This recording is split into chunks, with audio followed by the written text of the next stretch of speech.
You are not a master. You are a puppet. Every insult thrown your way is invisible string. Every provocation, every sneer, every petty betrayal, these are the hands of a hidden puppeteer, making you dance to a rhythm you did not choose. You believe your anger is a shield? You are mistaken. Your anger is a confession. It is a scream to the heavens that someone else owns the keys to your internal kingdom. You have handed them your throat and asked them to squeeze. Look at the wolf. When the scavenger yaps and the hyena laughs, the wolf does not bark back. To bark is to descend into the dirt. To bark is to acknowledge that the scavenger is an equal.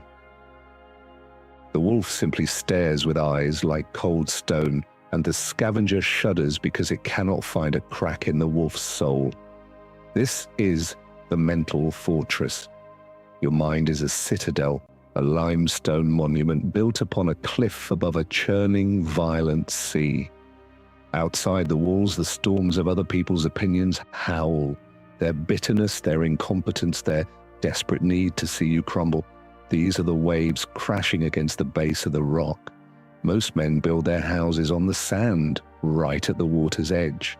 They spent their lives rebuilding what the tide washes away. They are exhausted, broken, and perpetually bothered.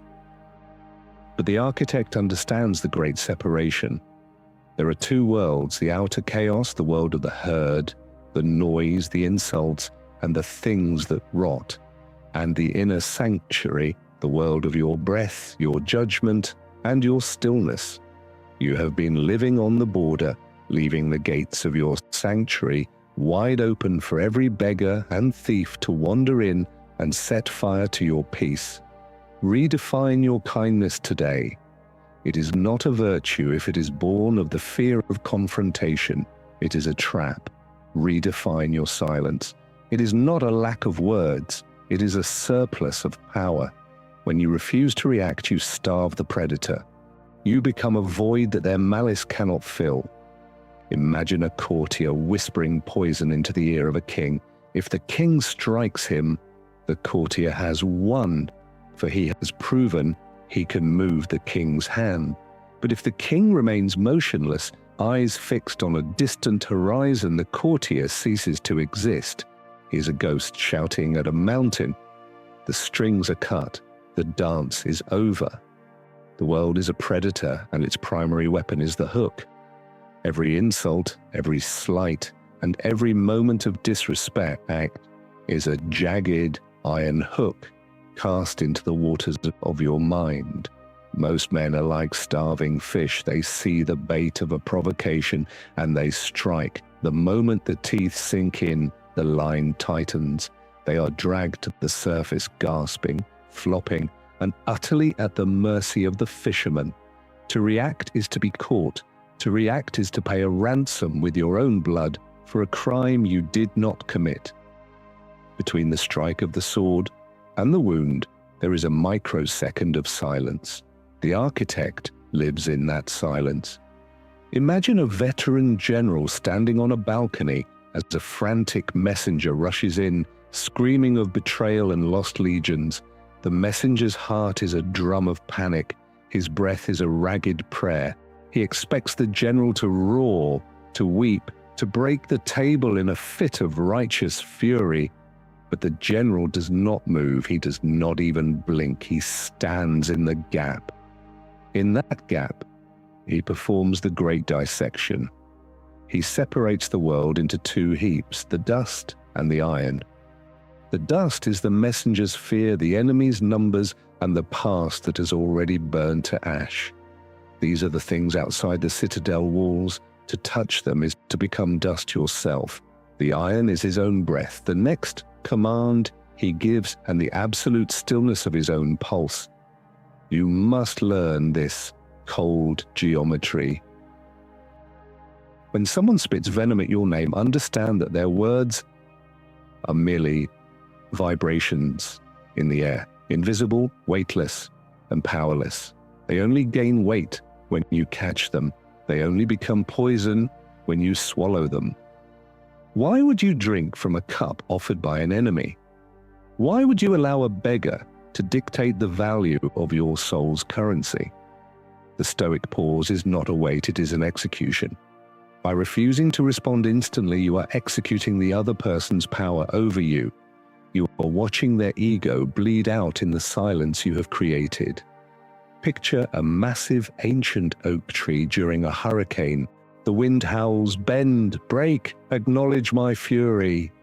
The oak does not argue, it does not explain its strength, it simply exists. The wind eventually tires itself out, gasping and spent, while the oak remains, its roots deeper than the storm could ever imagine. Patience is not a passive virtue. It is the active suppression of the animal within. Your biology screams for a fight. Your cortisol spikes, urging you to claw back. But the sovereign knows that to fight a dog is to become a dog. Hold the gap. Let the insult hang in the air like a rotting carcass until the one who threw it is forced to smell their own decay. You are the mountain. The clouds do not move the mountain, they merely pass by it. Your silence is not a void, it is a weapon. Most people mistake silence for submission. They see a lack of shouting and think they have won.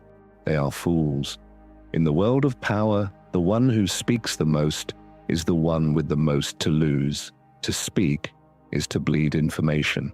To speak is to reveal the limits of your mind, but to remain silent, that is to become an abyss. And man is terrified of nothing more than an abyss that refuses to echo his cries. Imagine a courtier attempting to provoke a statue. He screams, he spits, he dances in a frantic display of ego. The statue does not blink. It does not argue. Slowly, the courtier's adrenaline fades. He begins to feel small. He begins to feel ridiculous. He realizes that his entire existence in that moment is dependent on a reaction that will never come.